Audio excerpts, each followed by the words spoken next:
ভ্যাটের হার 15% থাকছে বলে সাফ জানিয়ে দিলেন অর্থমন্ত্রী আবুল মাল আব্দুল মুহিত।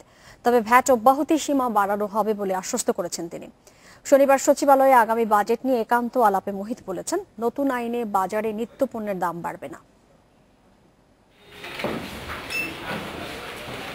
দেশে প্রথম ভ্যাট চালু হয় 1991 সালে। তবে নানা সময় এতে দেখা দিয়েছে বেশ কিছু ত্রুটি বিচ্যুতি। সে কারণে 2012 সালে নতুন আইন করে সরকার। তবে ব্যবসায়ীদের আপত্তির মুখে এর পুরোটা বাস্তবায়ন সম্ভব হয়নি এখনো। 1 জুলাই থেকে কার্যকর হবে নতুন ভ্যাট আইন। বছরে 30 লাখ টাকা পর্যন্ত টার্নওভার থাকা প্রতিষ্ঠান ভ্যাটের আওতার বাইরে। 30 থেকে 80 লাখ পর্যন্ত যার বিক্রি সে দেবে 3% হারে। আর 80 লাখের উপরে ব্যবসা করাদের ভ্যাট 15%। অব্যাহতি সীমা বাড়ানো সহ ভ্যাট আর কমানোর দাবি আছে ব্যবসায়ীদের। তবে অর্থমন্ত্রীর সাফ জবাব, ভ্যাট থাকছে 15%।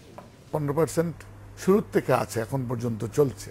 প্রচুর লোককে I shall take them out of the VAT rates. VAT rate 15%, তারা বাইরে নিয়ে যাব। তবে বাড়ছে ভ্যাট অব্যাহতি সীমা। ভ্যাট মুক্ত সীমা 30 লাখ থেকে 36 লাখ এবং টার্নওভার ভ্যাট 80 লাখ থেকে 1 কোটির ওপরে নেওয়া হবে বলে জানালেন অর্থমন্ত্রী। 3% আছে এখন, ওইটাকে একটু বাড়ানোর চিন্তা আছে।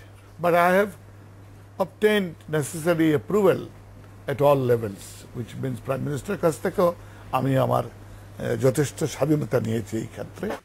তবে নতুন আইন কার্যকর হলে নিত্যপণ্যের দাম বাড়বে না বলে আশ্বস্ত করেন মুহিত। জিনিসপত্রের দাম বাড়বে? কোনো বাড়ার কোনো চান্স নেই। জিনিসপত্রের দাম যেসব ক্ষেত্রে বাড়ার কথা, এগুলো সব এক্সামশনে চলে গেছে। আগামী 2 বছরে ভ্যাট নিবন্ধন 50,000 ছাড়াবে বলেও জানিয়েছেন অর্থমন্ত্রী। Shaon Hasnat, independent news, Dhaka.